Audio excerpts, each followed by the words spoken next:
Compromise, The Center, with your host, DC Radical One.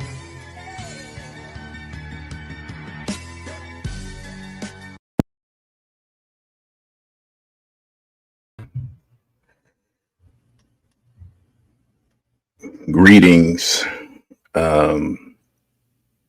friends, supporters, and enemies. You are listening to The Center and watching The Center. I'm your host, DC Radical One. Y'all got to excuse me, I'm a little distracted at the moment. You can check us out on SoundCloud, YouTube, iTunes Podcasts, Google Play, Stitcher, Spotify, and iHeartRadio at On the Wake Up Radio. More important than all that, you can check us out on otwtube.com. That's otwtube.com.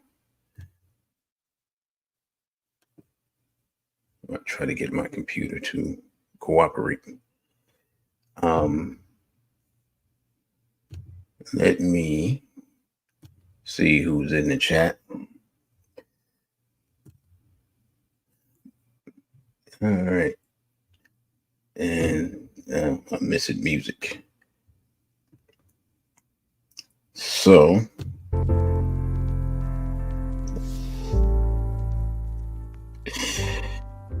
all right. My humble apologies for the awkward start. But, yeah. So let me greet everybody. BB48 Straight Black Process, Vanessa, BB48 who you got ripped off. BB48 to ISP, BB48 System Now J, BB48 to Brother Kevin, BB48 to Brother Crow. So I think that's everybody so far. So, brother, you got ripped off. Remind me at 9 o'clock to make announcements. Got some announcements in regards to the show and the way forward. Also, this Saturday, Brother Jenny said, I think this is last chopping it up in Baltimore for the year, if I'm not mistaken. That will be this Saturday at 3 p.m. chopping it up with the JD in Baltimore. Again, that's at Terra Cafe, at 101 East 25th Street, Baltimore, Maryland. So, if you're in the area, then come out for that. And if it sounds like I am distracted, I am. If it sounds like I am annoyed, I am. I am all those things.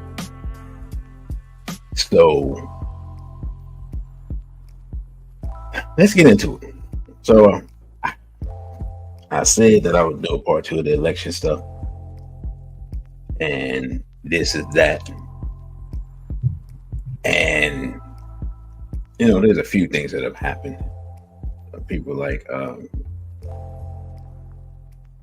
someone was like, well, nothing's really happened, but something has actually happened. A couple of things have happened. So we're going to cover those tonight. Some of these websites are just absolutely awful the way they're set up with their advertisements now. So it's kind of irritating. So here's the first thing. Well, this is what we're going to talk about. We're going to talk a little bit about Kamala's interview on CNN, which was just, the way it was formatted was weird. See, I didn't see it live. And then it wasn't live. It was filmed and then put up. So I didn't see it when it was first put up. I saw it on YouTube and it was chopped up on YouTube, which was weird. And people complained about that. But I didn't think that was a big enough deal to complain about. I don't know if I greeted Asafo, so greetings to Asafo. So that was weird. But I didn't really think about it because people, but people were like, "Oh, CNN put it up all at the same time," and all this hullabaloo in the comment section. But I thought was unnecessary. And it's like just some. It was like people were outraged to be outraged, and I didn't get it. So I watched it, and Kamala Harris has a very serious problem with answering questions.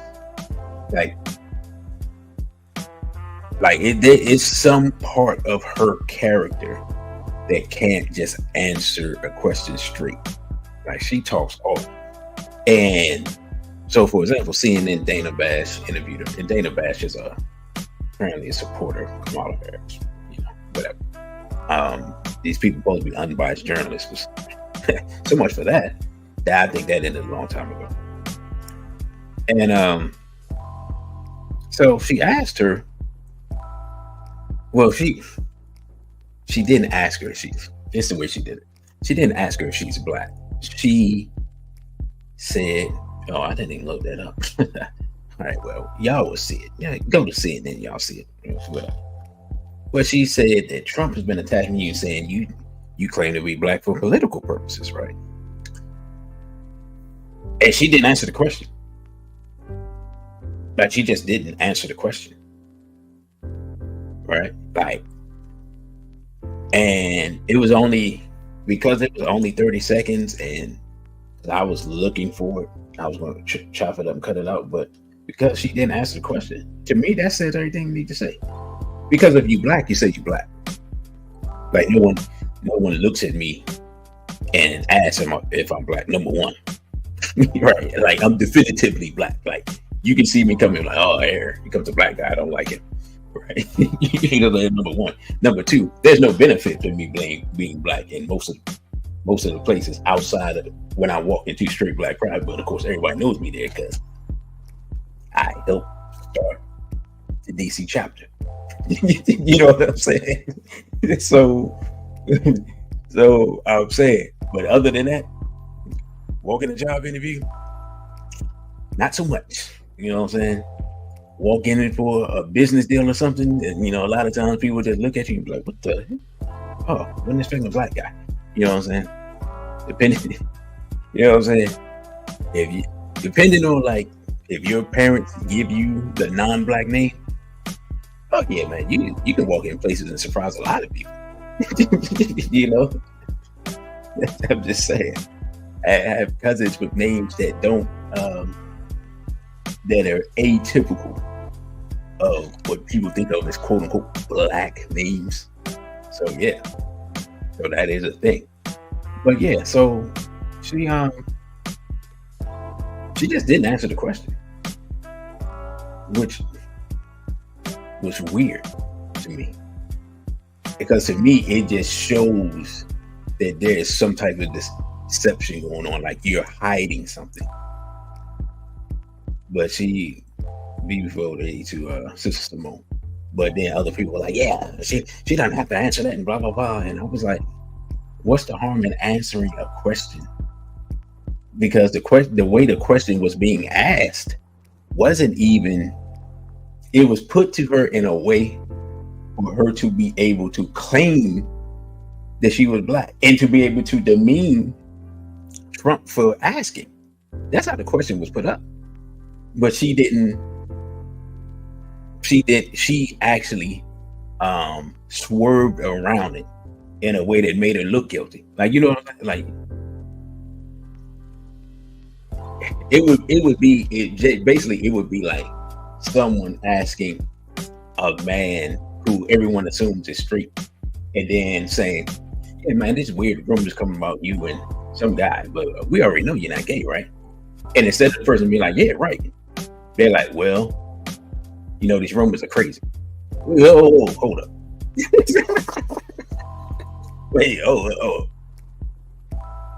I just vouched for you, and all you had to do is affirm what I said to vouch for you, and you didn't. Which means now I gotta wonder, well, did I vouch for you and you can't vouch for yourself? You know what I'm saying?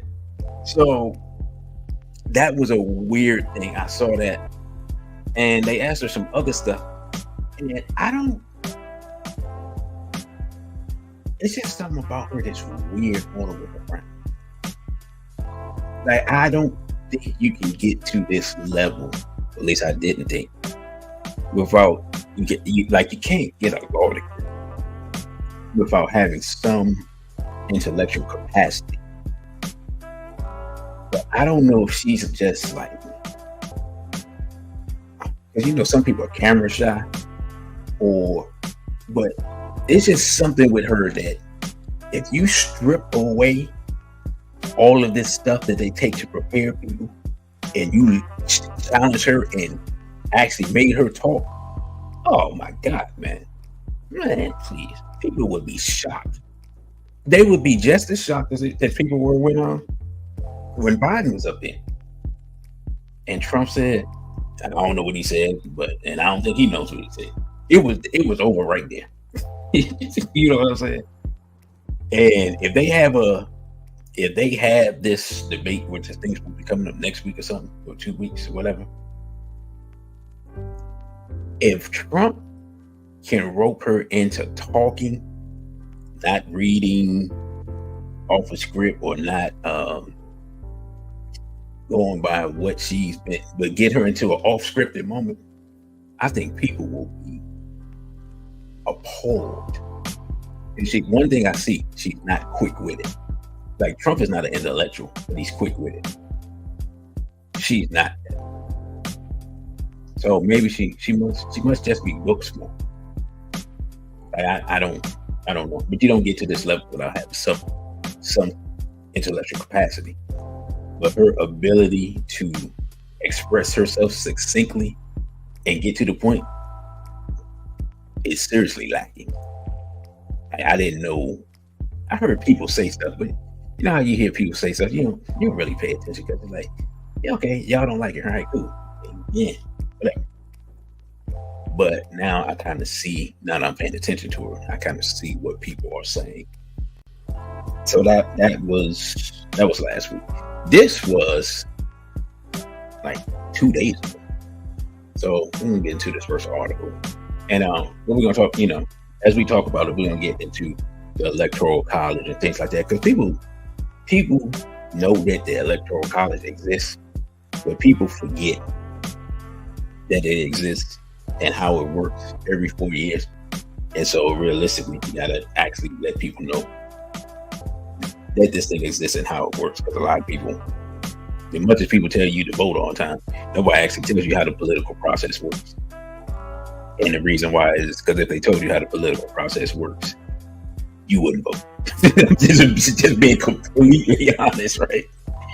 Like, you would look at this and you would say, this is some nonsense. And if a mass of people say this is some nonsense, then the next thing people are going to say is, we got to find a way to change it. So, but anyway, first they have renewed charges against Trump. I hate news website. I just do. But anyway, Jack Smith's new move against Donald Trump was stroke of genius, attorney says. And this is from yesterday. It was on a recent episode of podcast No Holding Back with Susan Estrich attorney Jack Kirshner. I'll give y'all a few seconds to translate that. Called Department of Justice Special Counsel Jack Smith revised indictment against former President Trump, a stroke of genius. Smith on Tuesday filed a new indictment against Trump in the case into his alleged attempts to thwart the 2020 election results, which the former president has claimed was stolen from him via widespread voter fraud, despite a lack of substantial evidence. Now let's start right here.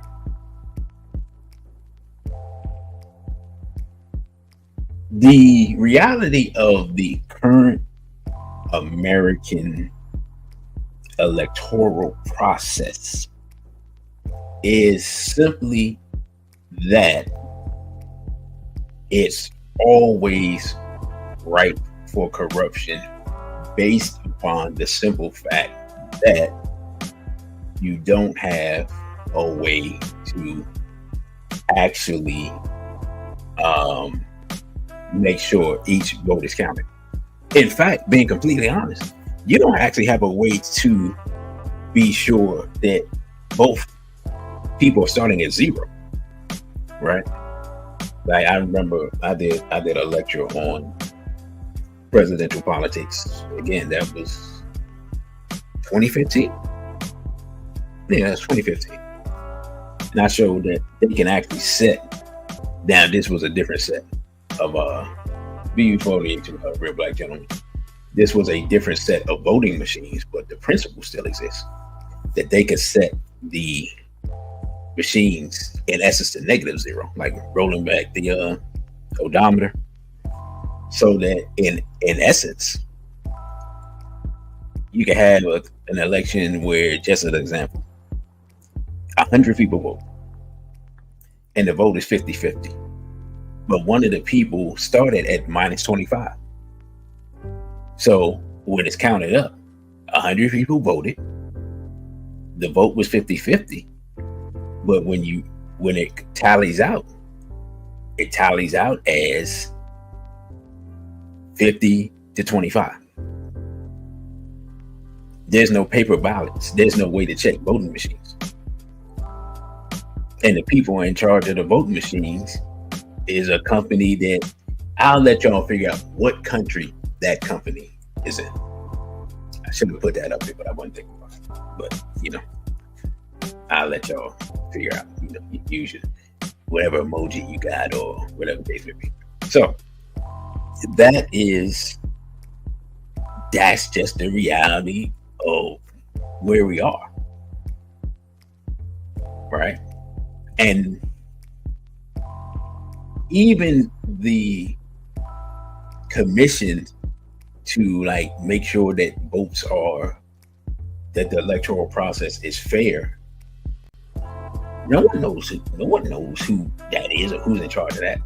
This whole thing is just easily available for corruption, and nobody talks about before they straight Black Friday, but that's the time to actually talk about these things is not now. You know what I'm saying? The time is right after the election, but no one wants to talk about it right after the election, because then people say, "Oh, you question the election," whatever. But realistically, since no one that's in government wants to question it, because then that means they're questioning their own legitimacy, and very few people have the intelligence to actually look into this thing to see if it's actually on the up and up. No one ever does anything about it. People randomly talk about the electoral process. We might need to change this, and we might need to change that. But you start with the basics. How about you make sure the voting machines are made in America? You know what I'm saying? You start with, you would have thought after 2000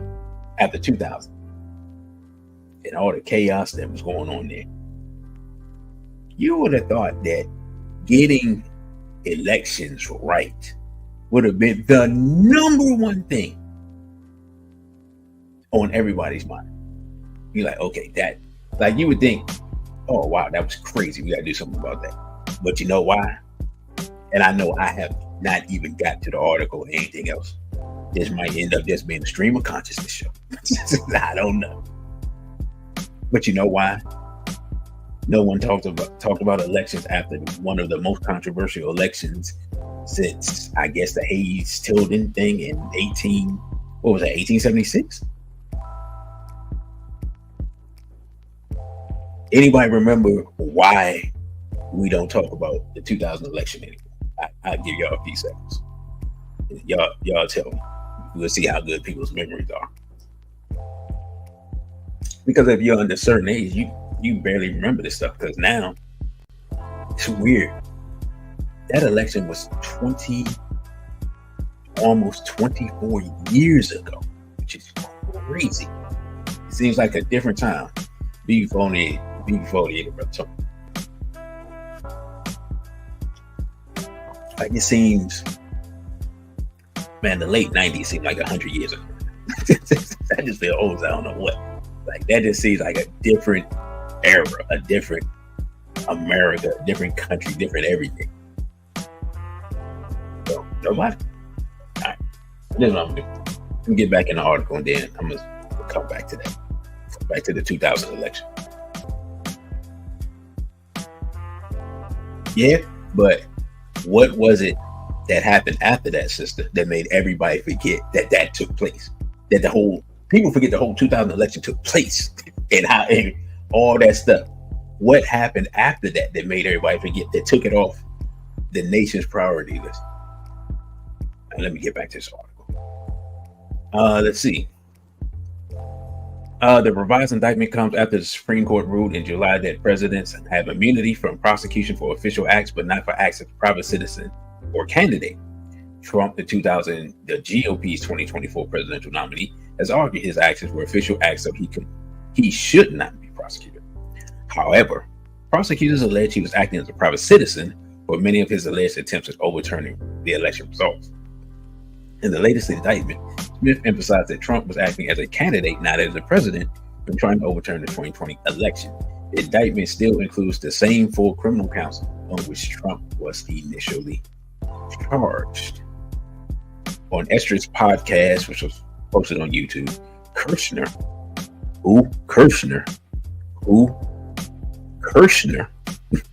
saying that multiple times for a reason,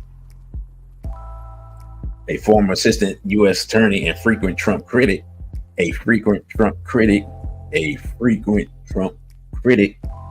called the superseding indictment a stroke of genius due to Smith being proactive in retooling the indictment rather than attempting to litigate each act against a former president in front of the judge, Tanya Chutkan, who was overseeing the case.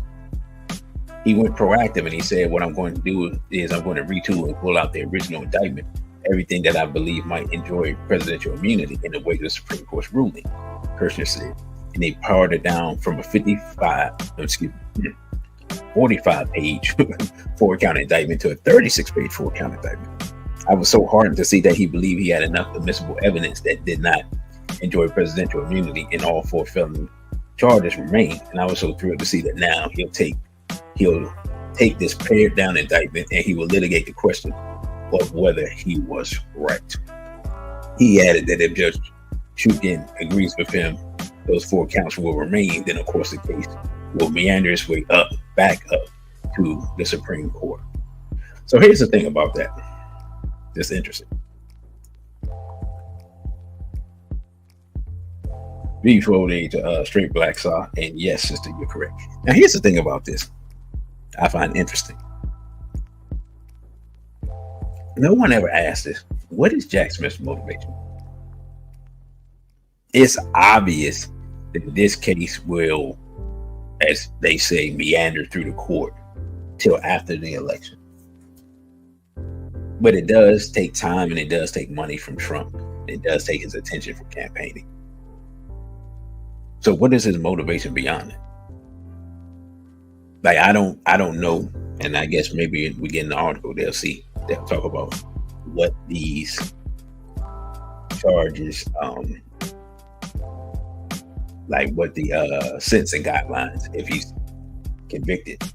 But I find it interesting that he has bulldoggedly taken this case, and even after the case basically being sent back by the Supreme Court, that he chose to relitigate it again within the time frame of the election. My question is simply why? Because if we're being completely honest, you think this is the only election that wasn't on the up and up? Like, you can't be that naive. The guy looks like he's roughly the same age I am, maybe older. Like, so what's the motivation? That's my biggest thing. That's my biggest question. And I haven't heard anybody say that. Like, everyone assumes like, yeah, that's what happened. And I'm thinking to myself, you're trying to put Trump in jail, I'm assuming, or else why even waste time? For allegedly trying to overturn the election But anybody that was up and awake and paying attention to what was going on the night of the election already knows that something weird happened that night. I was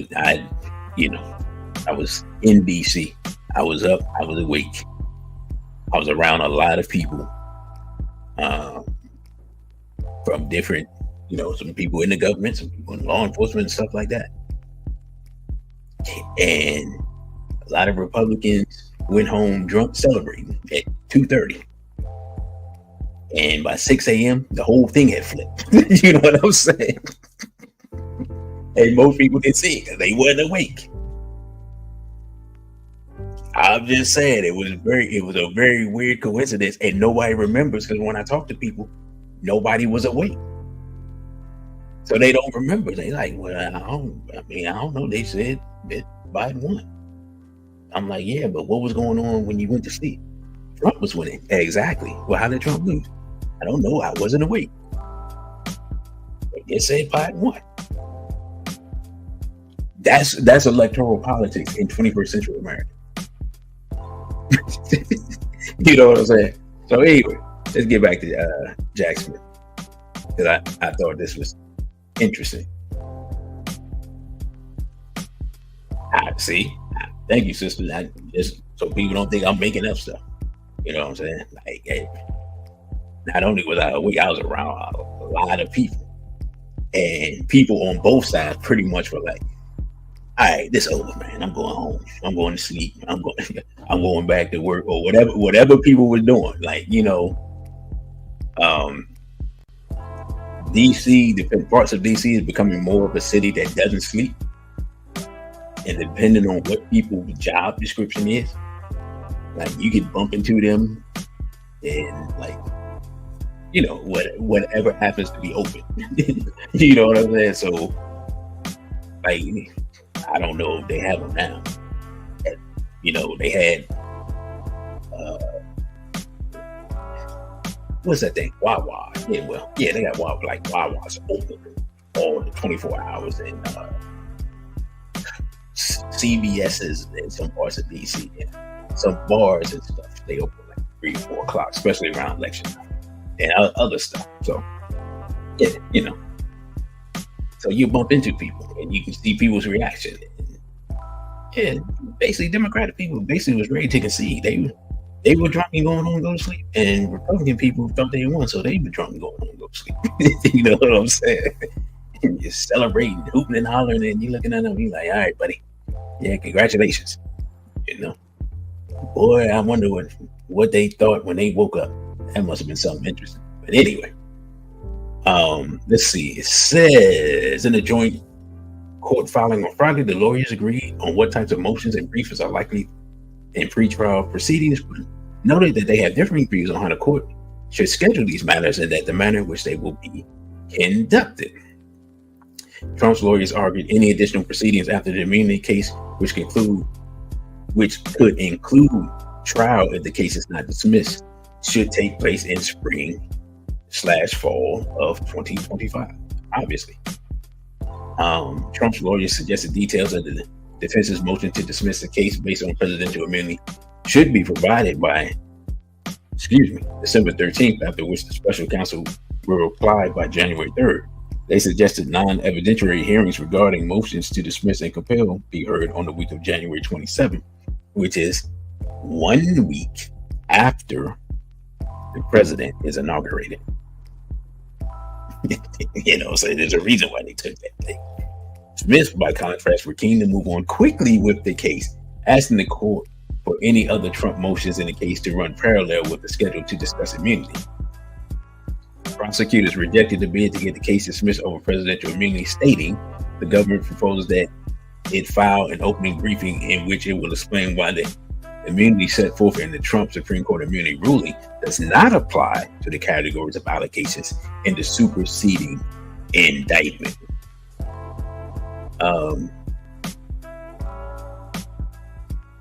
So wait a minute, that's it? Oh, okay, I guess that's it. So I just found that interesting. Now, next article real quick, so we can get whoever that was, by the way. All right, this is Nate Silver. And Nate Silver says that Trump's slightly ahead of Harris heading into Labor Day weekend. So this is from probably 2 days ago. Yeah, 29, 2 days ago. Posted Nate Silver. Now, those of you all who are not familiar with Nate Silver, he is considered one of the most accurate predictors of elections that there is. Like, he has made a career out of this, and he's pretty much like, if you say, who's the person that I need to pay attention to as far as their polling and their predictions and who's most likely to be right, Nate Silver is that person. Brother Kevin says, I was paying close attention that night and Trump was winning and he was about to win Georgia, and Georgia flipped the next morning out of nowhere. Thank you, brother. I was like, I'm not, like, to me, it is what it is. But if I did not have to be up and wasn't in a place where TVs were blaring, and I was around a lot of people and they had to be up, so therefore you had to talk to people and people were giving updates because they had to be up. Yeah, I probably wouldn't even really paid. I wouldn't have known what happened.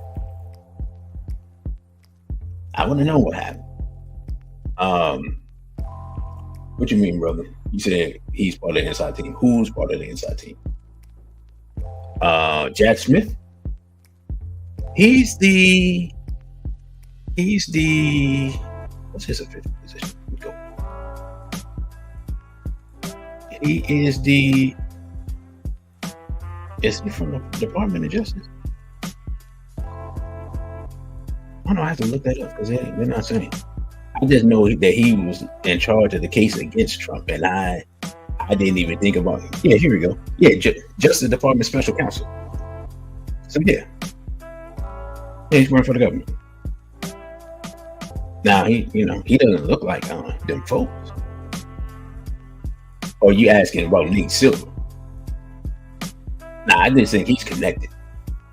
He just, I don't know Nate Silver's background, although his name is Nate Silver. So, anyway, posted Nate Silver's election forecast now has former President Trump slightly ahead of Vice President Kamala Harris heading into the Labor Day weekend, while Harris is beating the former president by 3.8 points based on updated Silver Bulletin's national polling tracker. The vice president's chance of winning the Electoral College has dipped. All right, so let's pay attention to that. Silver's forecast that Trump has a 52.4% chance of winning the Electoral College, about 5 points higher than Harris's 47.3%. Some of this is because the convention bounce adjustment that the model applies to polls that were conducted during or after the Democratic National Convention. Silver wrote Thursday, it assumes Harris's polls are somewhat inflated right now. In other words, just as it assumes that Trump's numbers were inflated after the Republican National Convention. Silver wrote that if Harris is able to maintain her current standing a couple more weeks, she'll begin to track up again in our forecast as the model will become more confident that she's out of the convention bounce, period. Silver wrote that if Harris is able to maintain her current, a Bloomberg News morning council poll released Thursday had Harris leading Trump by an average of 2 points across 7 battleground states. When the poll was restricted to likely voters, she was up by 1 point, which is within the poll's margin of error. So basically, they're saying that it's a toss-up, right? Now, the reality of the situation is that the way things have gone, basically, realistically, they say that 40% of the electorate is leaning in one direction and 40% of the electorate is leaning in another direction at all times. So there's only, and 10% of the people that's left probably won't, unless, depending on what happens. So that leaves them always fighting for about 10% of the people, right? That's just generally. Some people say 45, 10, but it still generally comes down to that same 10% of people. So that's why it's interesting that they allow all these people to come in here and get various documents and then vote. Like, Come on, we know who they're gonna vote for, right? So that's the Democratic motivation for allowing people to come here, because they can go to certain cities and the people will allow them to vote, and that helps them. Like this is just plain and simple. Like no one will even argue with this, right? Now, the problem is if you don't understand what's going on beyond that, the real reason why these people are being brought here, you just looking for votes and money and to stay in power and things like that, you would be an unwitting collaborator in your own destruction, right? Which is what many people in the government are doing. They don't know. And then they think because they're in the government that they're safe. They don't know. But I digress. Now, a new survey from Emerson College Polling and The Hill released Thursday morning found that Trump and Harris are essentially tied, as I said, in battleground states. Since she replaced Biden as a presidential nominee, Harris has closed the polling gap with the former president, erasing the lead Trump had while he was campaigning against the incumbent president. A decision that's HQ, the Hill aggregate poll, currently has Harris at 49%, nearly 4 points higher than Trump's 45%. Now, I'm gonna just be completely honest. I could be wrong, right? But I find it incredibly difficult. And again, I don't know what people think. If you consider yourself an American, right, and you want what's best for your country, you can't convince me that you really think that Kamala Harris is a competent person in general. Like, I don't see her and think this is a competent person, right? Like, when I look at Trump, I know he's erratic, and maybe that's what scares people. But I am the literally, because everything is so corrupt, having someone that's erratic is actually a good thing, because Trump's the type of person that stumbles into doing the right thing on occasion. you know what I'm saying?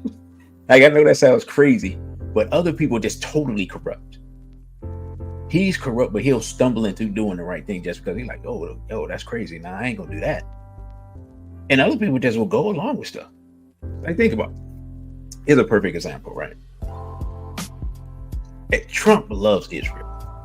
And loves Israel. I meant to get the clip, but he's like, you don't something like, you don't support Israel, you should get out of the country, or something to that effect. I can't remember exactly what he said. And I was like, man, he's just licking the boots of these people. My God. You know what I'm saying? Like, that was disgusting. But then he turn around and be like, yeah, man, y'all got to hurry up and get this war over with. And it's like, you don't realize that what you just said negated everything you said before. You know what I'm saying? But when they ask her, and this is what's crazy, man. And I didn't bring up any of these clips. This was crazy when I was watching Kamala Harris. Like, it was like she was trying to stand to the right of Trump on Israel, which was crazy, because as a Democrat, I'm like, when did y'all become the party of Bush? Like, it sounded like her rhetoric was pure neocon rhetoric. And I'm just sitting there looking like, if the Democrats are to the right and the Republicans are to the right, who's on the other side of the equation? You know what I'm saying? Like, people think the Democrats are liberal because of support of LGBT. You can't point to anything like economics or anything that's relevant where the Democrats aren't basically standing right next to the Republicans. But people don't understand policy. People don't pay attention to politics. People deal with emotionalism. Nobody even pays attention. And the Republicans are just as bad because what Trump picks JD Vance. JD Vance is money man is married to another dude. You see what I'm saying? So no wonder people are confused because nobody is willing to stand up on anything. If you were willing, I would take Trump being as racist as they try to claim he is, and would appreciate that because I know where he's standing. Like I don't want no snake person around me. I'd rather have a person that's this is the opposition. Cool. Because I'm not worried about a frontal assault. I'm worried about having somebody that I think is beside me and they bust me upside the head when I ain't looking. And then you tied up and you try to look around like in the movies and you're like, man, what happened? Who hit me? We're like, yeah, we've been paying your man Dave. You know what I'm saying? We've been paying him $5,000 a week to give us information on your whole operation. And you like, Dave? I grew up with Dave. There's no way he sold me up. Like you know what I'm saying? That's kind of like where America is right now. Like they're looking around, getting hit upside the head left and right. Like anytime I come on the internet and somebody talks about Israel or Ukraine, people complain about the billions of dollars that's sent over there. Have you heard anybody say anything about stopping it? Like Trump has said something about the Ukraine thing, but you heard anybody say anything about stop sending money to Israel? Trump said y'all need to hurry up and get the war over with. But he ain't said I'm gonna stop sending money to Israel. I don't even think he can say it. You know what I'm saying? So when it comes to certain things, there is no delineation. Sister Fonessa, what you just said is what other people are saying. That's a rumor, and I didn't even bring that article up. But yeah, no, people are that's what people want to happen. They want him to drop Vance. Whatever made him pick Vance, it now looks like he just made the wrong choice, being completely honest. Vance has provided nothing for him. Like, unless he's helping him get money or something, Vance has been of no use whatsoever. And I'm not sure Vance can be trusted. Now, had he replaced Vance with RFK, which would be crazy. But I think actually that would seal the election. Being completely honest, I just think that would seal the election. But we know they can't allow that to happen because if Trump and RFK win, if Trump and RFK were a ticket and they won, which like you have to really rig the election for them not to win. Do you know what RFK would do with getting his hands on classified documents, CIA documents, documents related to Fauci and all of his shenanigans? I mean, he will blow the doors off of all of this stuff. And Trump would let him. Because one thing about Trump is if you bring him some new information and he know what you talking about is right, oh, he gonna blast it before you can blast it. Him and RFK will be running to the podium to say to spill the beans.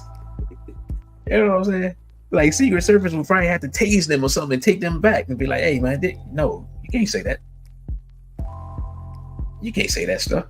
Like, I don't know what dirt they have on RFK because he was wild when he was young, but they would like have to show that to him on his iPhone or something, because he's not. It's certain stuff like that the health stuff, like, and the stuff against big pharma and big agra and all that. No, he's serious about that. He believes in that. He's not pretending. He's dedicated his life to that. He believes in that. Right? That's just him. That's like me being an African nationalist like that. That's it. It is what it is. You know what I'm saying? Like, hey, we want you to not be an African nationalist. Yeah, I don't know how you plan to make that shit happen. Excuse my language. You know what I'm saying? Yeah, I don't know what to tell you. Like, well, we got a bag of money. I don't know what to tell you. You know? That's how he is with his children's health stuff and the food and the big agra and Kennedy believes in that stuff. And we already know the files on his uncle and his father. We already know he's going through that immediately. So they can't let Trump win. They can't. Because if Trump keep his word, which I don't know what he told him, but he told him something. He told Kennedy something, that he will hook him up with something. If he keeps his word, and he brings in Tulsi Gabbert the way she is. But I was talking to somebody earlier today. I'm like, yeah, she's just a bulldog. Like she's a person that you just send on people to just make them look ridiculous. They can't have those type of people, even though the people, American people, those are the type of people that are needed. Like they need some more of them. I don't know who those other people would be. Like people that just don't care and would bring the truth out to the American people. They need more of them. Like there needs to be an American Truth Party, being completely honest, that just comes and says, hey man, all this old stuff that existed, we got this stuff out of here. But the people in charge, and y'all know what I'm talking about, they can't allow that. Because being completely honest, people are so fed up, but they don't know what to do. And people are in such survival mode that knowing Trump, not that it would necessarily be good for the economy long term, but Trump is the type of person that'll be like, all right, look, I know everything is messed up, so I'm gonna send y'all some money so y'all can pay y'all bills, so I can talk to y'all about all the stuff we need to do. But I'm gonna send the money first. Like that's what Trump. Y'all know how Trump is. He did it last time. That's what he'll do. He like, all right, I can't fix everything, but this money will help you feel better. You know what I'm saying? We know he'll do that while he tries to figure out and organize what needs to be done. Like what part of the quote unquote swamp needs to be drained. They can't have it. They can't have it happen. You know, which is why Brother Genie has said he doesn't see Mr. Trump making it to the election. Other people I've heard other people say this. I see other people say they believe that another assassination attempt is coming against Mr. Trump. So Brother Genie ain't the only one. Brother Crow said if Trump wins, I believe Tulsi Gabbert would be part of his cabinet as well. Yeah, I do too. I don't know in what capacity, but she would be an asset to him. I can't say I like her. But she has my begrudging respect. You know what I'm saying? I can't really, like, I saw people like her and I was like, yeah, I kept hearing the name. I'm like, why y'all like her? Then I looked at her and listened to her and see her demeanor and how she is. Cause I thought I had her mixed up with some other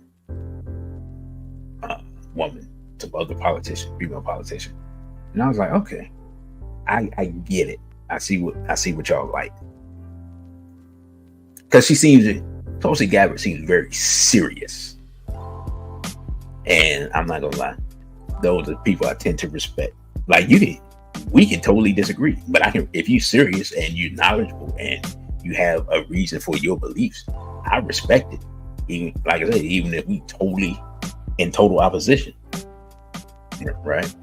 Like you can be a straight up white nationalist, but if you're white and you're a nationalist and you're serious and you're not a clown, and your position is that you just want what's best for your people, I can disagree with you 100% and still respect you if you respect them, right? I can disagree with a Republican and respect them.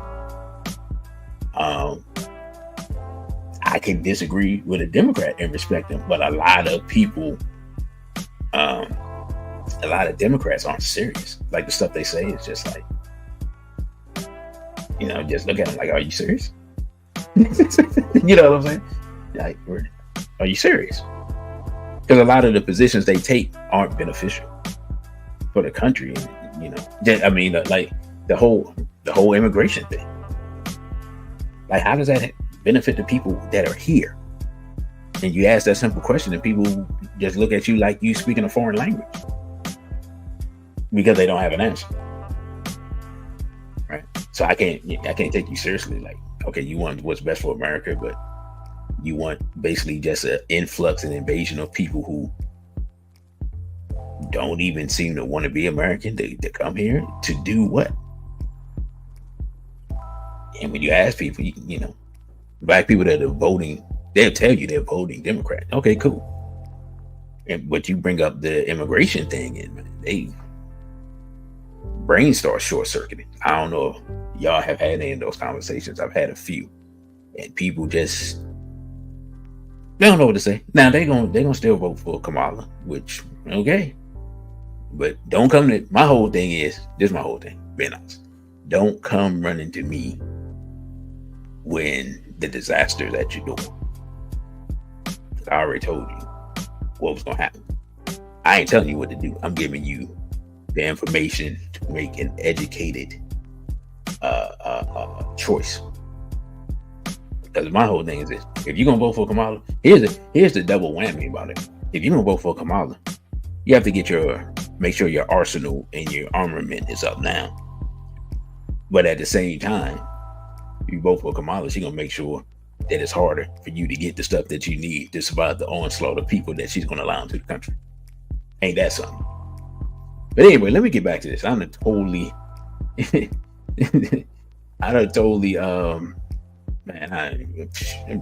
off the rails tonight. My humble apologies. Let's see. Okay, it says, have I read this? Well, we're gonna read it anyway. It says the United States presidential election will be held November 5th. In Nate Silver's aggregate of national polls, Democrat Kamala Harris leads Republican Donald Trump 48.8 to 45. In my previous article, Harris led Trump 48.8 to 44.8. Joe Biden's final position before his withdrawal as candidate was a national poll deficit of 45.2 to 41.2. Biden will be almost 82, Trump is 78, and Harris will be 60. Oh, wow, she's 60. I didn't know that. There were two developments last week that potentially changed the polls. First, the Democratic National Convention, which of course we know that changed the polls. Second, Robert F. Kennedy withdrew from the presidential contest and endorsed Trump on August 23rd. When he withdrew, Kennedy had about 5%. Well, they saying 4% in the national polls. I've seen him as high as 6%, but okay, whatever.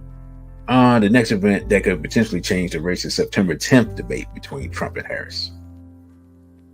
The June 27th debate between Biden and Trump eventually led to Biden's withdrawal.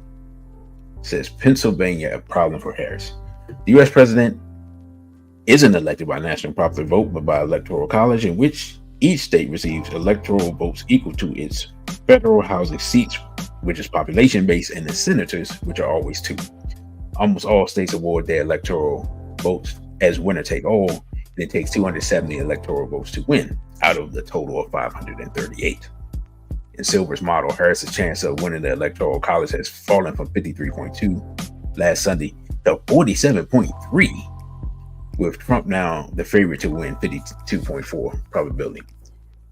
That is a steep drop. Excuse me.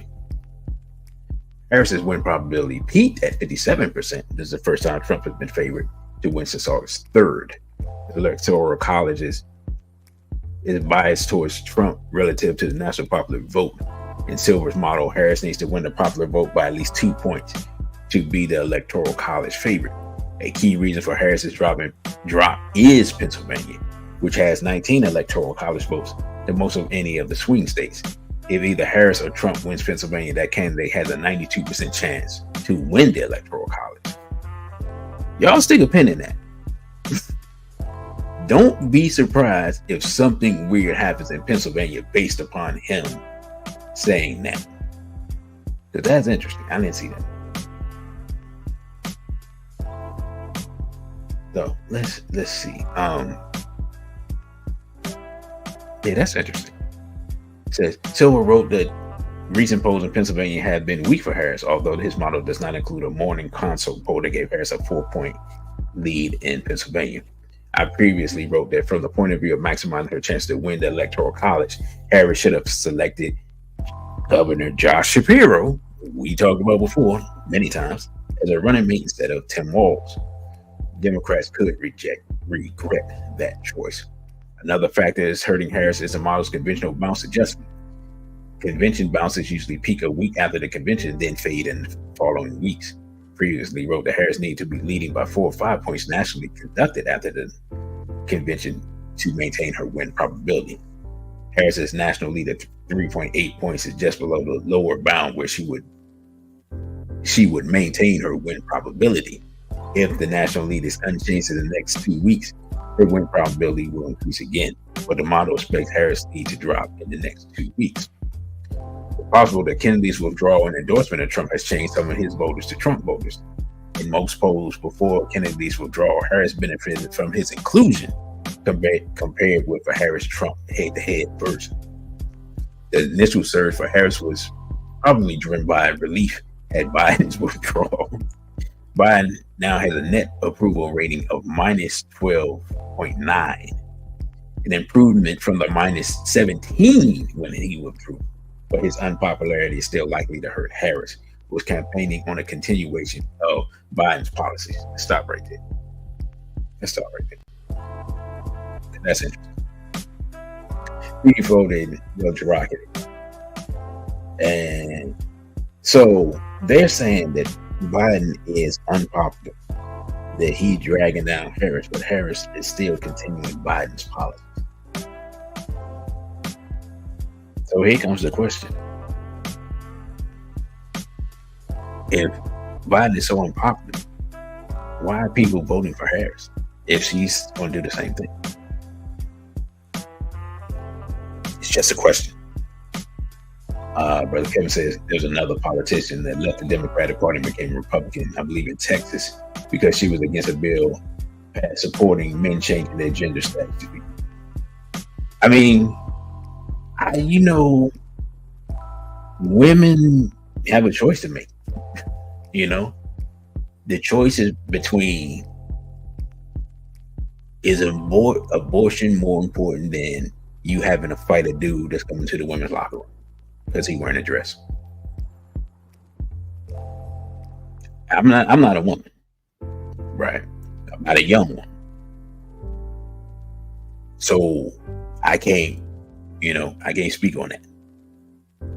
But I would think keeping dudes from walking into the women's bathroom be pretty important, because any man walking into the women's bathroom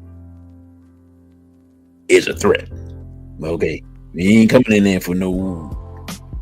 There's not a good reason. I don't care what you're talking about. You can finesse it however you want, but I'm just saying. So to me, that again, I don't have to make that choice. But I don't think nobody's put that choice in front of women like that. Like if I was working for working for a Republican or working for Trump or whatever, I would tell them, I'm like, you need to put that on the table. Like these people claim they for women, but they for allowing dudes to go into the women's bathroom.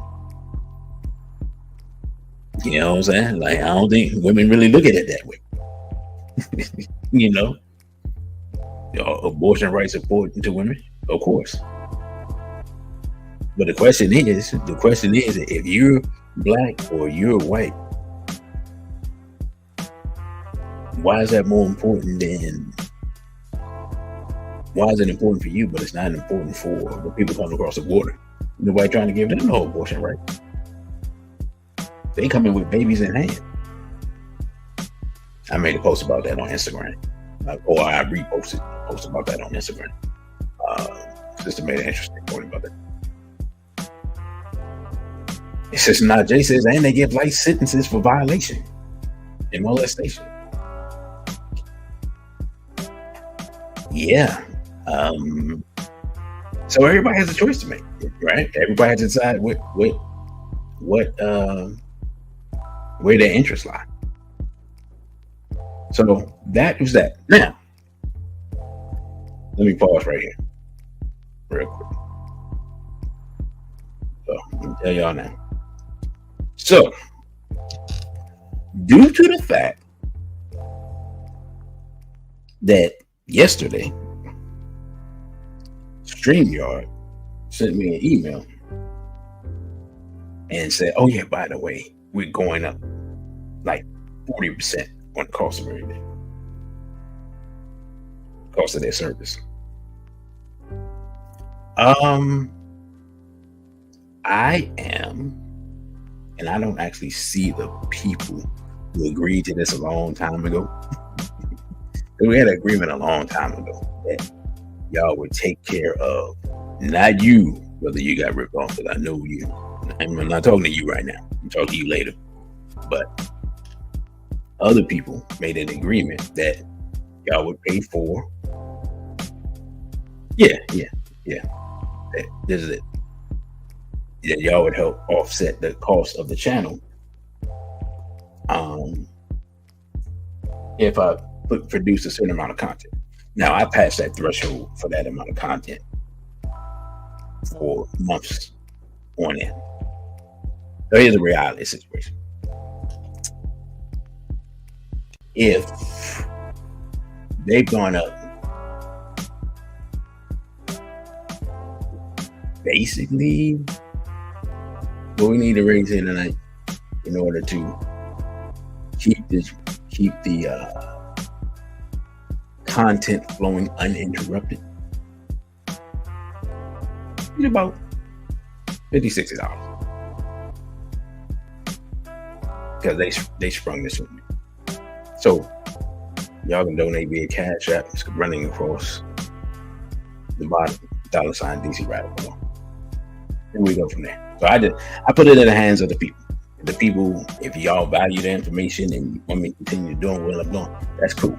Because what has taken place is I'm not sure if they're limited, if YouTube is doing something limiting my subscribers, or maybe people don't value what I do. And that is a reality that I have had to ponder. You see what I'm saying?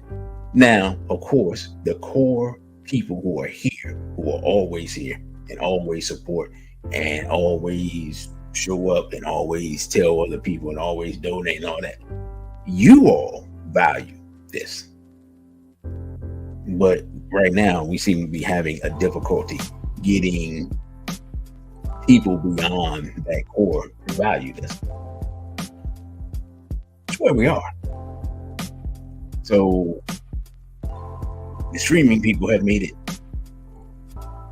much more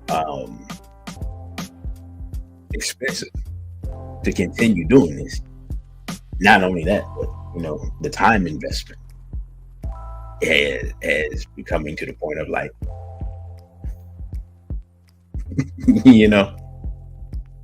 do I enjoy what I do? Yes. Does it take a lot of time and energy? Absolutely. Is it gratifying to meet people in person? It's like, yeah, I listen to the show, I watch your stuff, I learn this and that, so on. Absolutely. Because y'all know what my goal was. The reason we've trying, get monetized and get deleted, trying, as we said, the reason why is so that I could get Google to pay the cost of the channel. So they would offset the cost of the channel. We're not there yet. We're 90 people away. And the way things are going, I don't know where those 90 people are going to come from. You know what I'm saying? I don't know. It's not just looking like it's just never going to happen. Or not in a timely manner enough of which I find it relevant. So that is that's that. So as things go on the rest of the channel, we'll see what happens this week, and we'll just take it from there. Now back to our regularly scheduled programming. Now, as we're talking about all this voting and all this stuff, it's important to talk about the Electoral College. So that's what we're going to do. This is from National Archives. It says, how did we get the Electoral College? Because ultimately, these are the people that vote based on our votes. Right? So it says the founding fathers established the Electoral College. This is actually not totally correct. I mean, they did, but they didn't call it that. So, yeah, they gotta kind of actually put that up. And I don't have the Constitution up. All right. Anyway, we're gonna read this. I guess I'll just bring up the actual Constitution. I don't know if they actually have it in it. I thought they did, but apparently not. Said the founding fathers established the Electoral College in the Constitution in part as a compromise between the election of the president by a vote in Congress and the election of the president by a popular vote of qualified citizens. However, the term Electoral College does not appear in the Constitution. Article 2 of the Constitution and the 12th Amendment refer to electors, but not Electoral College. Since the Electoral College process is part of the original design of the U.S. Constitution, it would be necessary to pass a constitutional amendment to change its system.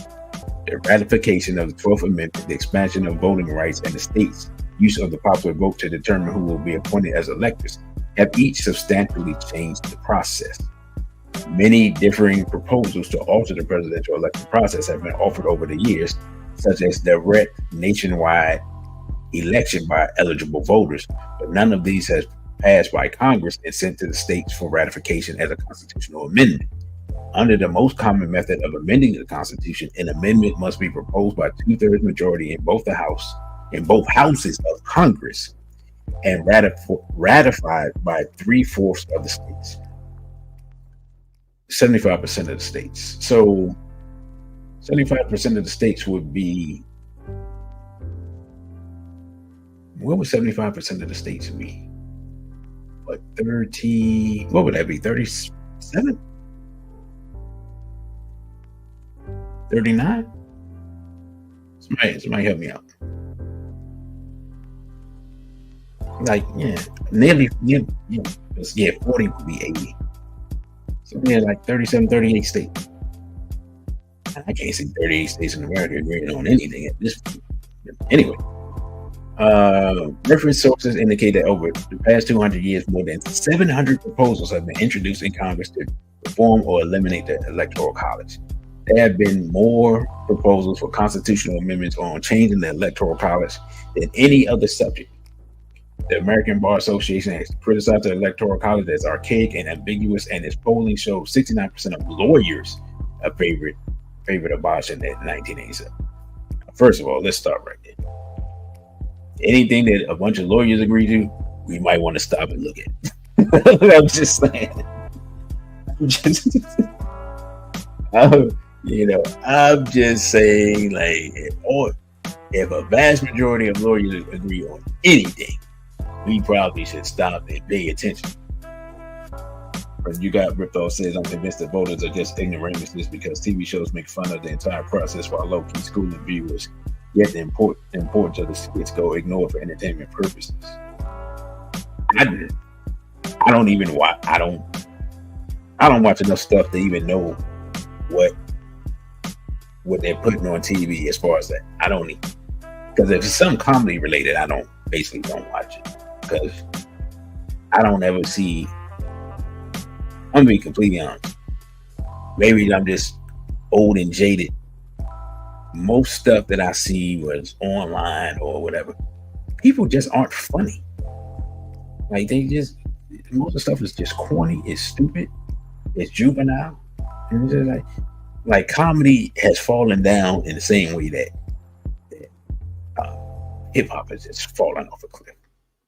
Like the vast majority of so-called comedy that I see. Just like the vast majority of music that I hear just sucks. Just been being completely honest. So I don't know. You know what I'm saying? I think I've just reached what they call it? Old man yelling at cloud status. I think I just reached that. Let's see. Says, where can I find the names and voting records of presidential electors for all previous presidential elections back to 1789? It says that they are not aware of a centralized comprehensive source. The website links to states' websites related to presidential elections. Maryland has posted the names and voting records of its electors on its web. So that in and of itself is interesting because you don't know who these people are that make up the Electoral College. Then it asks, how many times has the vice president been chosen by the U.S. Senate? Once. The presidential election of 1836, the election of vice president was decided in the Senate. Martin Van Buren's running mate, Richard M. Johnson, fell one vote short of a majority in the Electoral College. Vice presidential candidates Francis Granger and Johnson had a runoff in the Senate under the 12th Amendment, where Johnson was elected 33 votes to 16. Wait, hold up. Wait, what? So there were only 50 senators? I'm confused. But I just want to put that up because we don't talk about the Electoral College very much. And yeah, not bad. I'm trying to see something. So I do have a video on the Electoral College that explains how this thing works. But what I'm going to do, play that, then we'll come back to it because while everybody talks all this voting stuff, nobody seemingly ever talks about this. And I don't know why, because these people decide the election and it ain't really necessary that they vote for the people that you voted for. They're not legal. I don't think they're bound to it. But you know what? We're gonna check out this clip and we see what they say.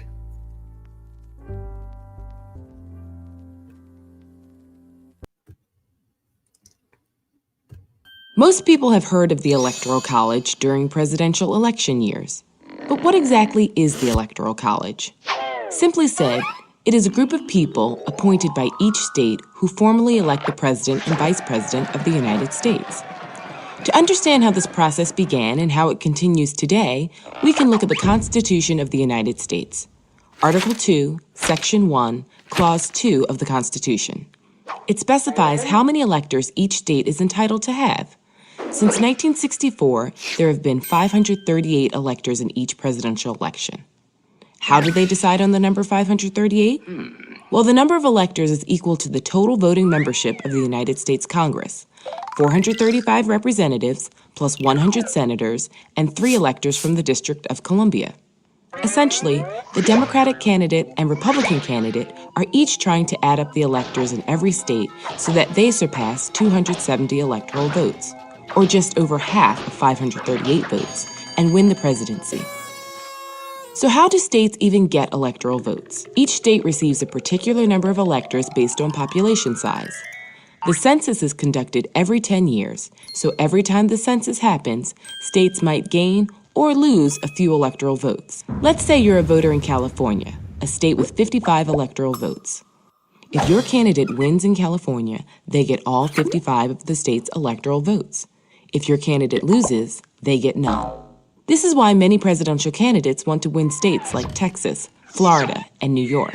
If you currently add up the electoral votes of those 3 states, you would have 96 electoral votes. Even if a candidate won North Dakota, South Dakota, Montana, Wyoming, Vermont, New Hampshire, Connecticut, and West Virginia, they would only gain 31 electoral votes total from those 8 states. Here's where it can get a little tricky. On a rare occasion, like in the year 2000, someone can win the popular vote but fail to gain 270 electoral votes. This means that the winner may have won and collected their electoral votes by small margins, winning just enough states with just enough electoral votes, but the losing candidate may have captured large voter margins in the remaining states. If this is the case, the very large margins secured by the losing candidate in the other states would add up to over 50% of the ballots cast nationally.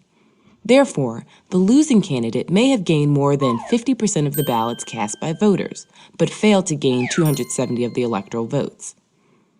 Some critics of the Electoral College argue the system gives an unfair advantage to states with large numbers of electoral votes. Think of it this way.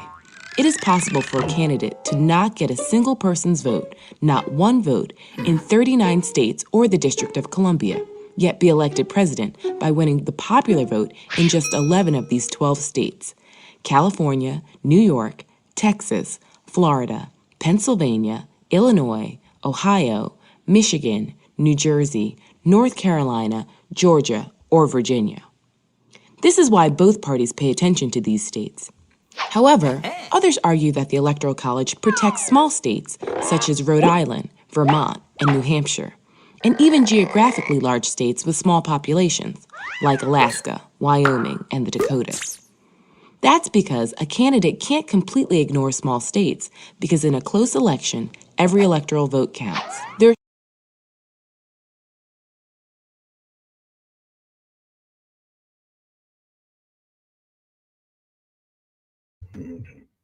Now, I think they did a good enough job explaining the basics of the Electoral College. They brought you around and say, "Hey, wait a minute, I've seen that before." Right. I did. Or maybe I didn't announce it. I thought I announced it. Yeah. This would be part civics class. I thought I said that, but apparently I didn't. But yeah, that's an old video too. That thing is like 10 years old. There was some other videos, but everything was longer, and I didn't want to get that, have a video that long. So let's get to this article. And it says Electoral College. Was that JD Vance? Electoral College votes are different for 13 states in 2024. Here's why. Electoral College consists of 538 electoral votes, as we learned, which are distributed amongst each state based on the number of congressional members. From Washington, D.C., that has 3 electoral votes, and you need 270 to win, as we have said before. So we got all that.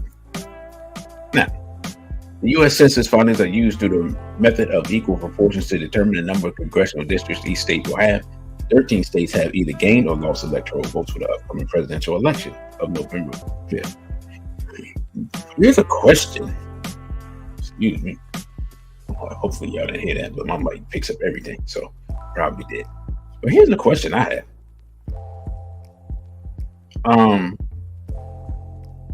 And I don't know if I heard anybody mention this or not, but can y'all tell me, when they do the census, right? if people are just living in a house or in a neighborhood and they come and they ask how many people live there, it doesn't matter if the people are here legally or illegally. They don't ask that. They just ask you how many people live in a house and ask you like your racial designation and stuff like that. Am I wrong in that? And also they send it. They used to send it to you. They would mail it to you and then you fill it out and you send it back. Like sometimes they send people out and then, like they do both. But they don't ask people, are you here legally or illegally? Like if you can speak a modicum of English or fill out the documentation, you're just counted in the census. Right? Or am I wrong? Like somebody help me out here. That's a legitimate question I have because I thought about it when I was reading this stuff earlier. So if that's the case, then the vote is already being altered based upon people being here illegally and just responding to the census. And many times us as Black people, we don't respond to stuff like that for various reasons. So we're being undercounted while people who aren't supposed to be here are being overcounted and overrepresented.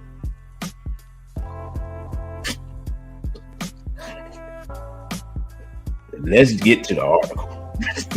Like the more you delve into this stuff, the more it's like, bruh. All right. Quickly, it says Robert F. Kennedy spent most. Wait a minute. That's not the right article. No. Is this what I was talking about? No. Electoral. All right, my bad. I don't know what happened. It says Ohio and West Virginia also. No. What is happening right now? Let's try this again. Let's just start all over. The U.S. Census findings are used through the method of equal proportion to determine the number of congressional districts each state will have. 13 states have either gained or lost electoral votes for the upcoming presidential election of November 5th. States that lost votes: California, Illinois, and New York lost one electoral vote each in 2020. Interesting. I do know a lot of people leaving New York City, and I heard about people leaving California, but that never crossed my mind. Michigan and Pennsylvania, both of which voted for former President Trump in 2016, but flipped for Biden in 2020, also lost one vote each, which I would not have did that either. Ohio and West Virginia also both lost one vote each. Okay. People leaving Ohio? States that gained votes. Florida seemed like it would be full. Like, it don't seem like they can fit any more people in Florida, but okay. And Montana and North Carolina. I wonder how many people it takes to go to Montana for them to gain an electoral vote. Because like no one lives in North Carolina. I mean, in Montana and Wyoming and places like that. And there's a very interesting reason why they don't try to get more people to live in those regions. And it is a national security reason. And anybody thinks they know, just for trivia, y'all let me know. So now, that is the gist of that article. Now, there was one other thing I wanted to get to. Well, no, there's two things I want to get to. One is the two-party system, right? Because as we see, based on Electoral College, it's pretty much impossible for a third-party person to win. So even though I did cover the third party, you got ripped off. I'm gonna have to do you like Baba Latunji, where you can't answer questions.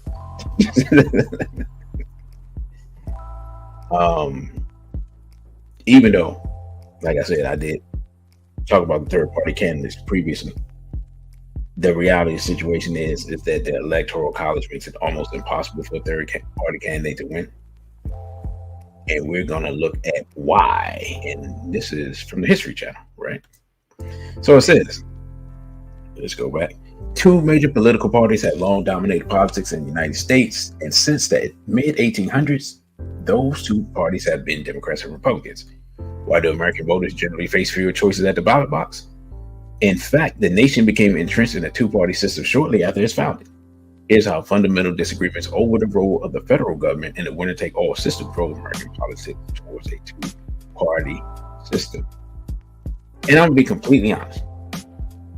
The reason why I am doing this and putting all this information together and putting this out is so people understand the nature of the system. Because once you understand the nature of the system, then you'll be able to assess whether do you think this thing is viable going into the future, or maybe the whole thing needs to be scrapped. And before I go, after we do this, I'll go to how this was, in my opinion, corrupted permanently. So let me get through this first, and then after we do that, then we can close up. Now, it says in laying out the framework for the government of the new United States in 1789, the Constitution made no mention of political parties. Many of the nation's founders deeply distrusted such partisan groups. Alexander Hamilton called parties the most fatal disease of popular governments, while George Washington warned in his farewell address in 1796 that political factions would lead to a frightful despotism. By that time, however, factions had already begun forming in the young nation. During Washington's presidency, political elites divided themselves into two opposing camps: Federalists, led by Alexander Hamilton, and Anti-Federalists, or more popularly known as Democratic Republicans, headed by Thomas Jefferson. These two factions sparred bitterly over how powerful the new federal government should be relative to states, as well as whether the United States should align itself with Britain or France. Why the United States would want to align itself with Britain or France, it's weird to me. Greetings to Brother Jimmy.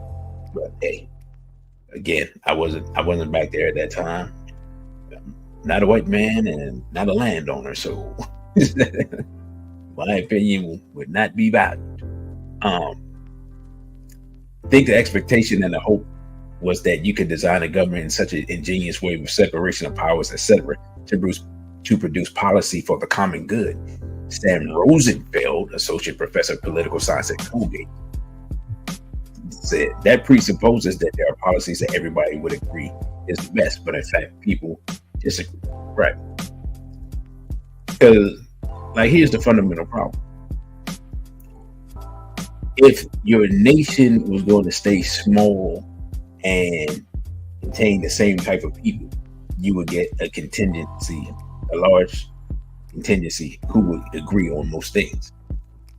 But that's not what America became. You know what I'm saying? So anyway, emergence of Democratic Republican parties in the election of 1800, in which Jefferson defeated John Adams, marked the beginning of the end of federalism, which had effectively disappeared as a political movement by the end of the War of 1812. That period, during the presidency of James Monroe, was called the era of good feelings due to the relative lack of national party divisions. Interesting. For a little while, you get all democratic decision-making happening within the broad rubric of this one Democratic Republican Party, Roosevelt says. But the disagreements haven't gone away at all.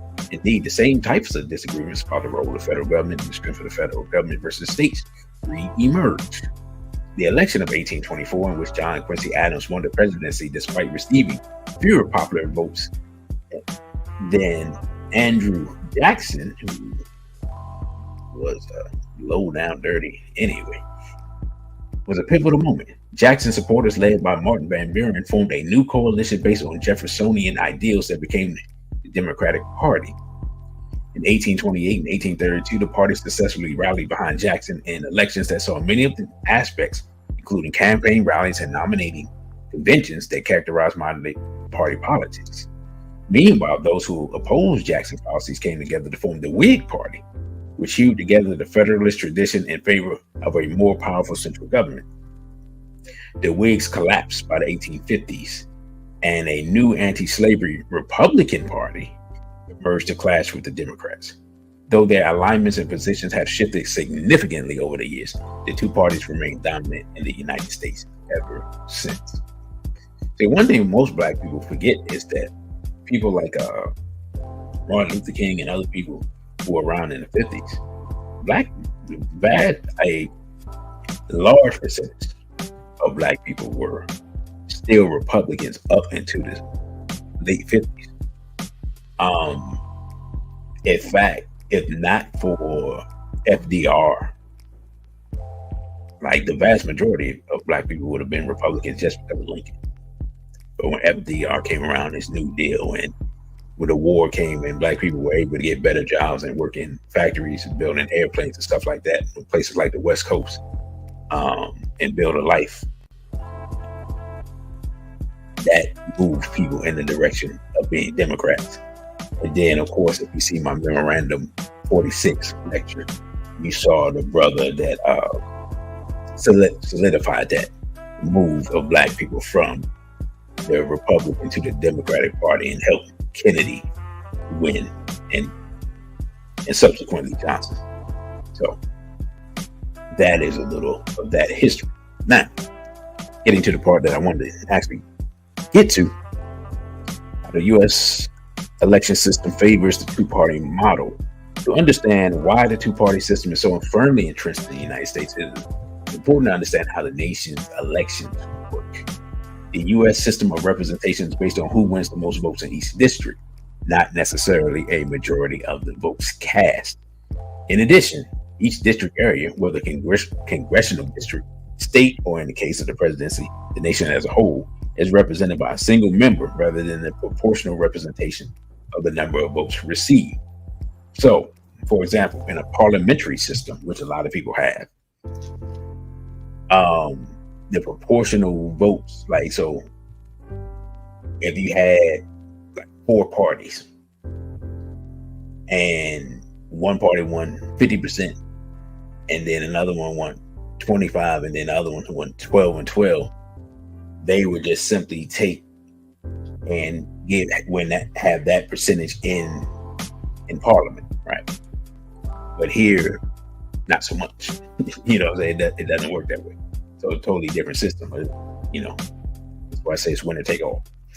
Say that the tendency of such winner take all single member district system to promote a two-party organization is sometimes explained by a concept known as Duverger's law, named after the French political scientist Maurice Duverger.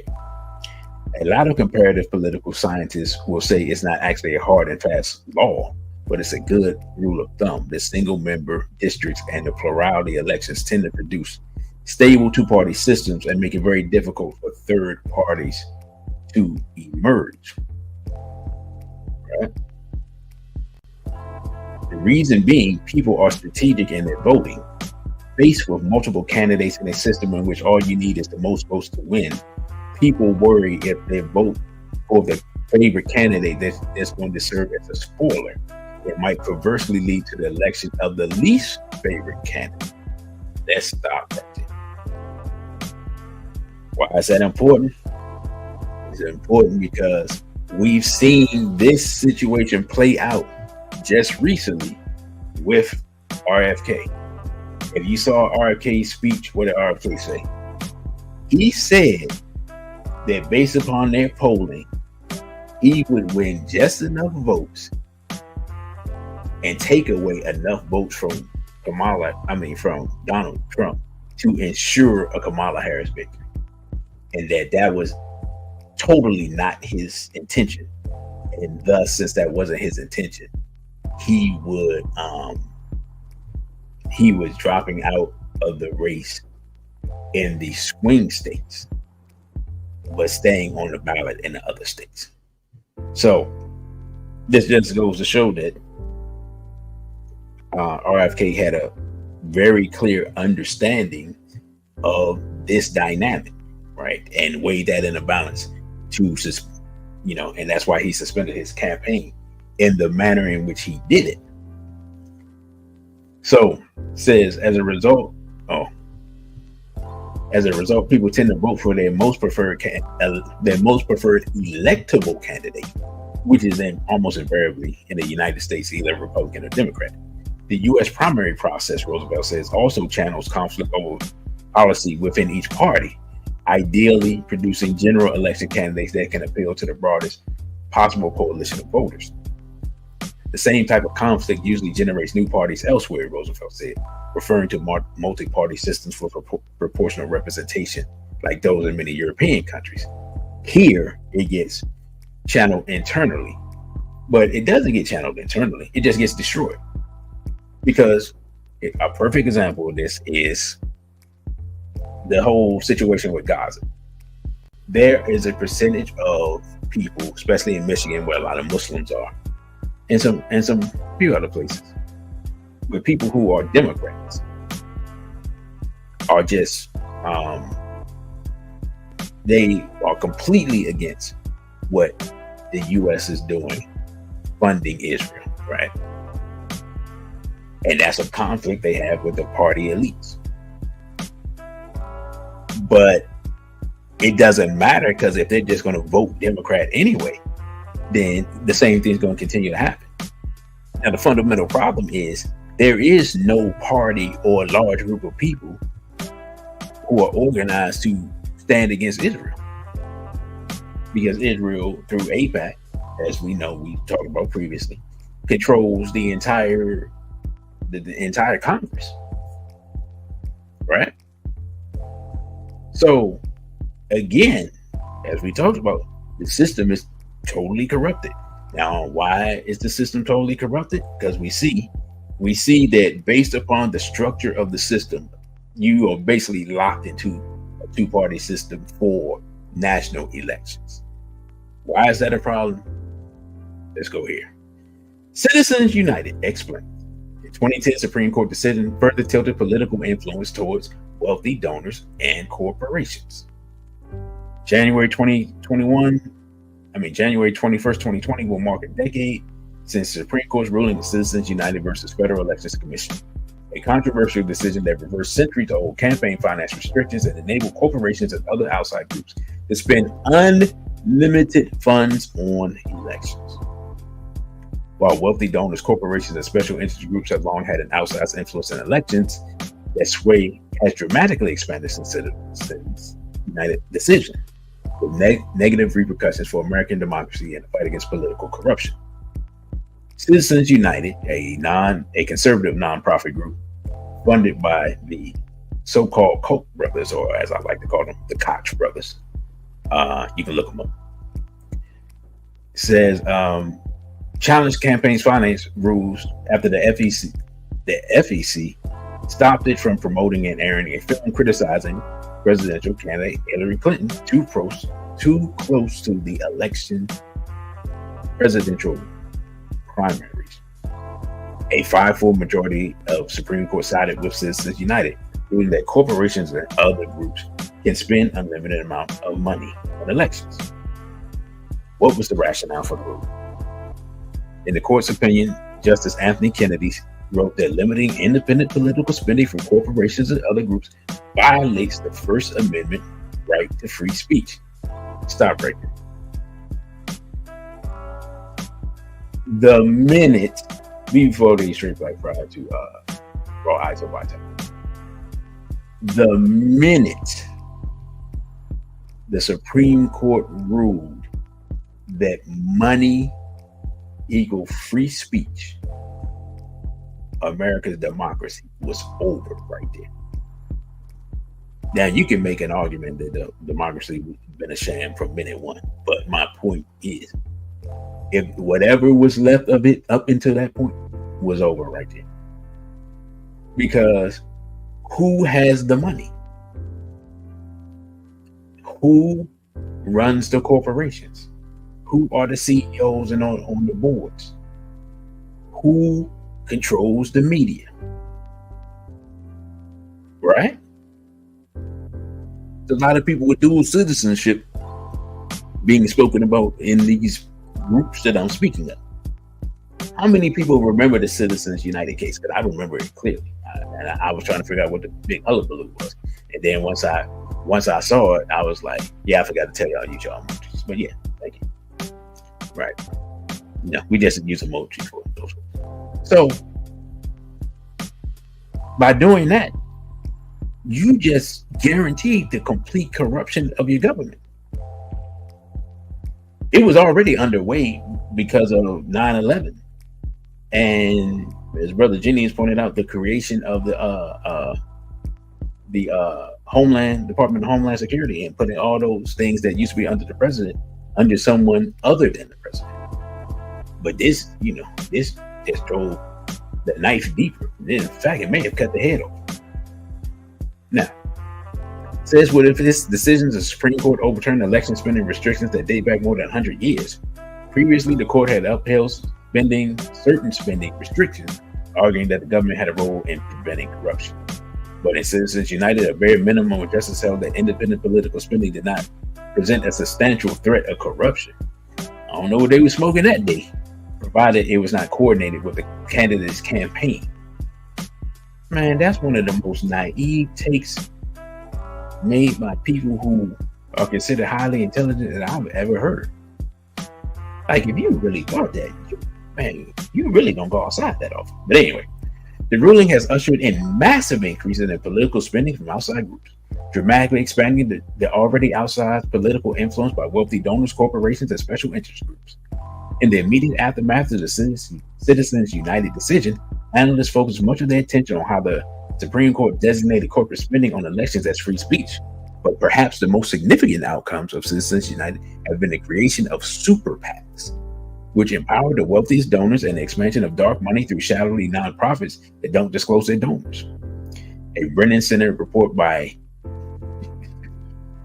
Daniel I. Weiner pointed out that a very small group of Americans now wield more power than at any time since Watergate, while many of the rest seem to be disengaging from politics. This is perhaps the most troubling result of Citizens United. In a time of historic wealth inequality the decision has helped reinforce the growing sense that our democracy primarily serves the interests of the wealthy few, and that the democratic participation for the vast majority of citizens is of relatively little value. Right? Now it says, what are PACs and super PACs? Political action committees, or PACs, are organizations that raise and spend money for campaigns that support or oppose political candidates. Like APAC, American Israeli Political Action Committee, I think. But y'all know what it is. APAC, y'all know. We talk about it all the time. I talk about it so much that I forget what all the words mean. But they're the most, of all of these groups, they're the most powerful and influential, because APAC got rid of 2 black congresspersons that stood up against Israel. They were like, hey, y'all just killing people indiscriminately. This is crazy. And they said, okay, cool. We'll just find some other people to replace you and you're out of here. All right. They just spit them out of their election. They did Dr. Cynthia McKinney the same way. They just kept changing her district, gerrymandering her district until she couldn't win, and spent a bunch of money to get her out of there. So we see from this, based upon this, that corruption basically was just legalized by the Supreme Court. And this is where we are politically in America. Now, am I saying people shouldn't vote because of this? No. Am I saying people should vote because of this? No. I'm not saying, what I am saying is you should not limit your participation to simply voting, because the system in and of itself is limited in its capacity to bring about change based upon what we are reading and studying tonight. It's just very simple. If you want real change, you're going to have to do something beyond voting. Now, let me get back to this. In the 2010 case, speechnow.org versus FCC, however, the Federal Appeals Court ruled, applying logic from Citizens United, that outside groups could accept unlimited contributions from both individual donors and corporations as long as they don't give money directly to candidates. Labeled as super PACs, these outside groups were still permitted to spend money on independently produced ads and other communications that promote or attack specific candidates. In other words, super PACs are not bound by spending limits on what they can collect or spend.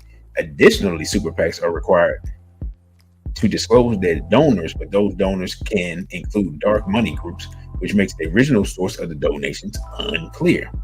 Also, while super PACs are technically prohibited from coordinating directly with candidates, weak coordination rules have often proven ineffective.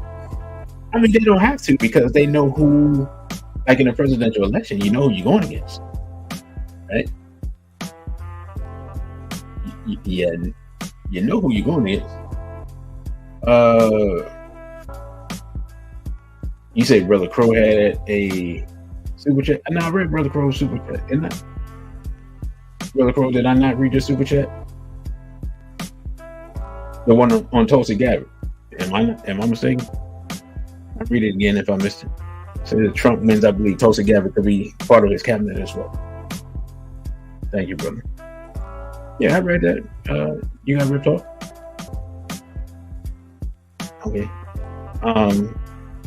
Back to the article. It says super PAC money started influencing elections almost immediately after Citizens United. From 2010 to 2018, super PAC spent approximately $2.9 billion on federal elections. Notably, the bulk of the money comes from just a few wealthy individual donors. 2018 election cycle, for example, the top 100 donors to super PACs contributed nearly 78% of all PAC spending.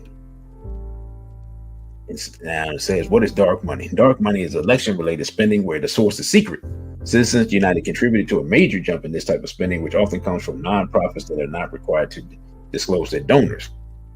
In this decision, the Supreme Court reasoned that unlimited spending by wealthy donors and corporations would not. Hold on. Y'all pardon me for a second.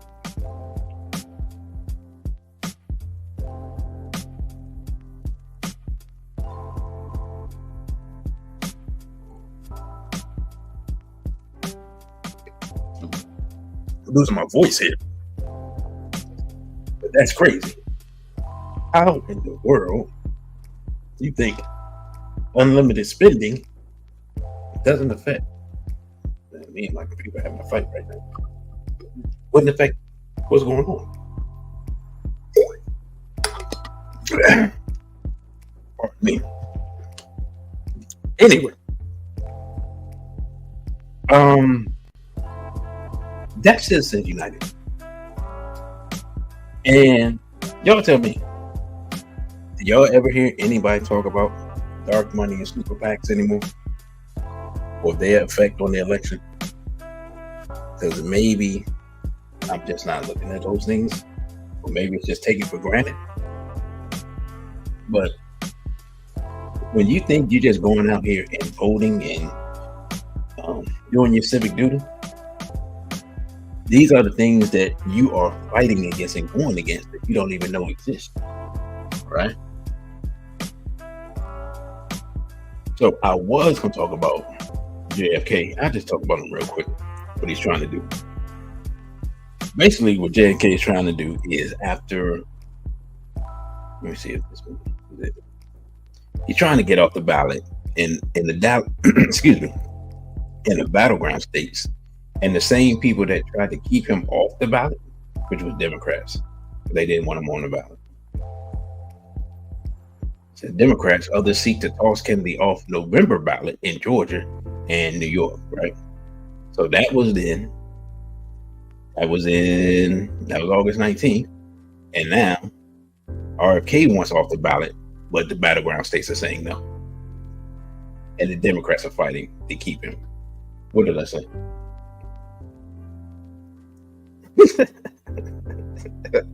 Says Vanessa got jokes. Ain't drinking no moonshine, young lady.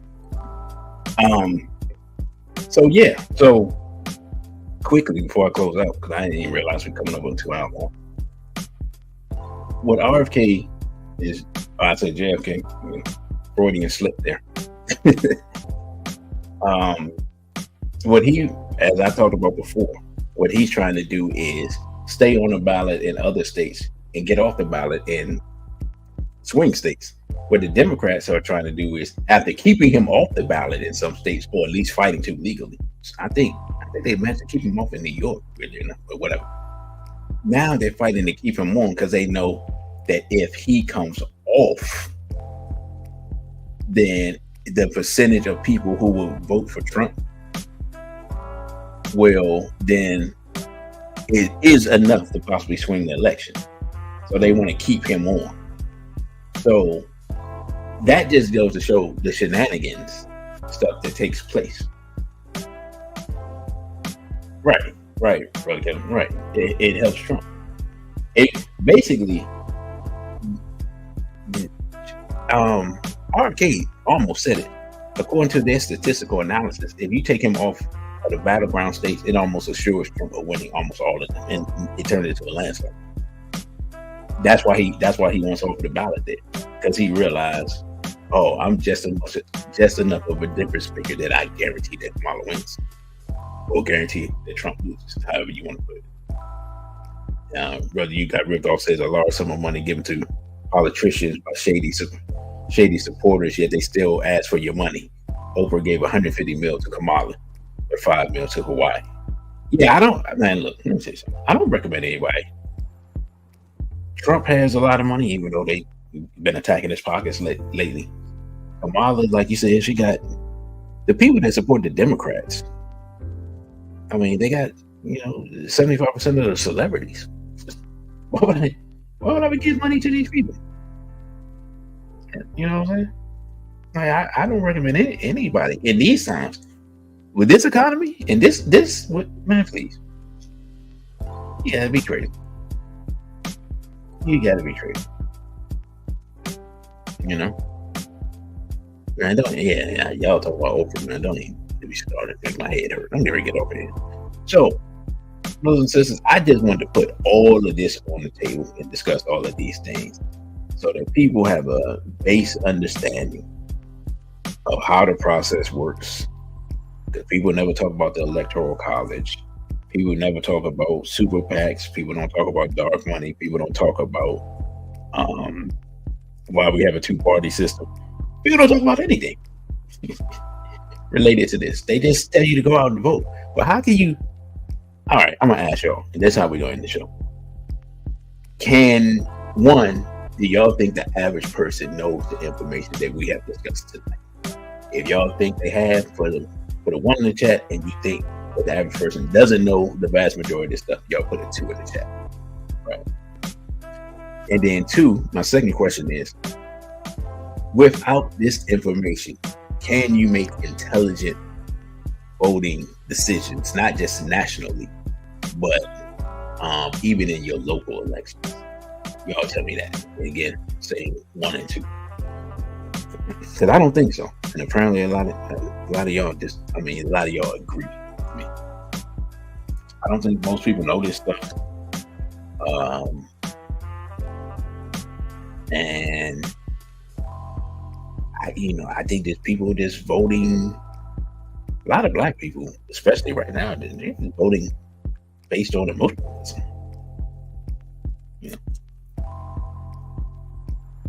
Brother, you got ripped off says, I say they know but don't care while also ignorant of the facts, no matter if voting helps. I don't think most people under 30 know at all. Because I've seen people interviewed about basic governmental structure and they're just confounded. And I'm just like, you just got out of school. That's what surprises me. I'm like, you just got out of school. How do you don't know? Like somebody that's 45, if they forgot this stuff or didn't learn or whatever, I get it. You're 28, 25. What were you like? What they teaching in school? Because I don't know what they teach, but apparently this stuff they're not teaching. So, for that, brothers and sisters, I thank you all for listening. Don't forget to like, share, and subscribe. If you can get any of your friends to subscribe to the channel, tell them, hey man, subscribing is free. Don't cost you nothing. I am your host, DC Radical One, and we're going to close out. And with that, I say, a BB for ODA and straight black.